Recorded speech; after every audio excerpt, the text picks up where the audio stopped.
সম্মানিত দর্শক, আসসালামু আলাইকুম। আশা করি আল্লাহ পাকের অশেষ মেহেরবানিতে আপনারা ভালো আছেন। সবচাইতে বেশি মানুষ জান্নাতে যাবে যে দুই কারণে। জান্নাত কিংবা জাহান্নাম মানুষের চূড়ান্ত গন্তব্যস্থল। ইসলামী বিশ্বাস মতে মানুষ মৃত্যুর পর অন্তহীন পরকালীন জীবনে প্রবেশ করবে। সেখানে মানুষের দুনিয়ার জীবনের ঈমান আমলের হিসাবের পর কেউ জান্নাতে যাবে, কেউ যাবে জাহান্নামে। মুমিনের আকাঙ্ক্ষিত ঠিকানা হলো জান্নাত। জান্নাতের নিয়ামত প্রসঙ্গে এক হাদিসে রাসূল সাল্লাল্লাহু আলাইহি ওয়াসাল্লাম বলেন, মহান আল্লাহ বলেছেন, আমি আমার নেককার বান্দাদের জন্য এমন জিনিস তৈরি করে রেখেছি যা কোনো চক্ষু দেখেনি, কোনো কান শোনেনি এবং যার সম্পর্কে কোনো মানুষের মনে ধারণাও জন্মেনি। তোমরা চাইলে এই আয়াতটি পাঠ করতে পারো। কেউ জানে না তাদের জন্য তাদের চোখ শীতলকারী কী জিনিস লুকানো আছে। সূরা সাজদা আয়াত 13, বুখারী 3244। যে আমলের কারণে সবচেয়ে বেশি মানুষ জান্নাতে প্রবেশ করবে তা হলো তাকওয়া ও উত্তম চরিত্র।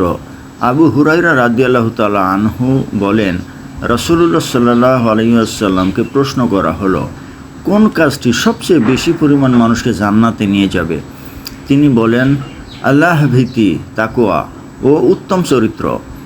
আবার তাকে প্রশ্ন করা হলো, কোন কাজটি সবচেয়ে বেশি পরিমাণ মানুষকে জাহান্নামে নিয়ে যাবে? তিনি বলেন, মুখ ও লজ্জা স্থান। তিরমিজি 2004। তাকওয়া বা আল্লাহ ভীতি হচ্ছে সব ভালো কাজের উৎস। তাকওয়ার কারণে খারাপ কাজ থেকে দূরে থাকেন মানুষ এবং ভালো কাজের মাধ্যমে আল্লাহর আযাব থেকে বেঁচে থাকেন মুত্তাকিরা। এ কারণে আগের ও পরের সব উম্মতকে তাকওয়া অর্জনের নির্দেশ দেওয়া হয়েছে।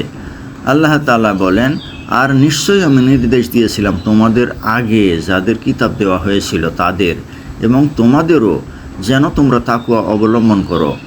সূরা নিসা আয়াত 131। ইখলাসপূর্ণ ইবাদত, রোজা, কোরআন শিক্ষা, আল্লাহর সৃষ্টি নিয়ে গবেষণা, সুবিচার, ইনসাফ ও নবী প্রেম তাকওয়া অর্জনের মৌলিক উপায়। অধিক পরিমাণ জান্নাতে যাওয়ার আরেকটি বৈশিষ্ট্য হলো উত্তম চরিত্র।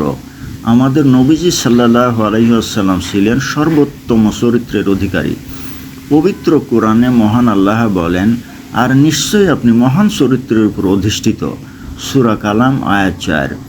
ইবনে আব্বাস রাদিয়াল্লাহু তাআলা আনহু বলেন, মহৎ চরিত্রের অর্থ মহৎ দিন, কেননা আল্লাহ তাআলার কাছে ইসলামের চেয়ে বেশি প্রিয় কোনো দিন নেই। আয়েশা রাদিয়াল্লাহু তাআলা আনহা বলেন, স্বয়ং কোরআন রাসূলুল্লাহ সাল্লাল্লাহু আলাইহি ওয়াসাল্লামের চরিত্র, অর্থাৎ পবিত্র কোরআন যেসব উত্তম কর্ম ও চরিত্র শিক্ষা দেয় তিনি সেসবের বাস্তব নমুনা। উত্তম চরিত্র গঠনের মৌলিক উপায়গুলো হলো ক্ষমাশীলতা, সত্যবাদিতা, আমানতদারিতা, বিনয় ও নম্রতা, পিতামাতার প্রতি সদ্ব্যবহার, আত্মীয়তার সম্পর্ক বজায় রাখা, অঙ্গীকার পূরণ করা, প্রতিবেশীর সঙ্গে সদ্ব্যবহার, ধৈর্য, সহিষ্ণুতা, লজ্জা, ন্যায় পরায়ণতা ও দয়া। তো সম্মানিত দর্শক, তাকওয়া হলো আল্লাহ তাআলার ভয়ে গুনাহ থেকে বেঁচে থাকা এবং বেশি বেশি নেক আমল করা। এবং এই তাকওয়া এবং উত্তম চরিত্রের কারণে মানুষ সবচেয়ে বেশি জান্নাতে যাবে। আল্লাহ তাআলা আমাদেরকে তাকওয়া অবলম্বন করার মতো তৌফিক দান করুন এবং উত্তম চরিত্র দান করুন, আমিন। তো সম্মানিত দর্শক, ভিডিওটি ভালো লাগলে লাইক, কমেন্ট, শেয়ার করুন এবং আমার চ্যানেলটি সাবস্ক্রাইব করুন। আল্লাহ হাফেজ।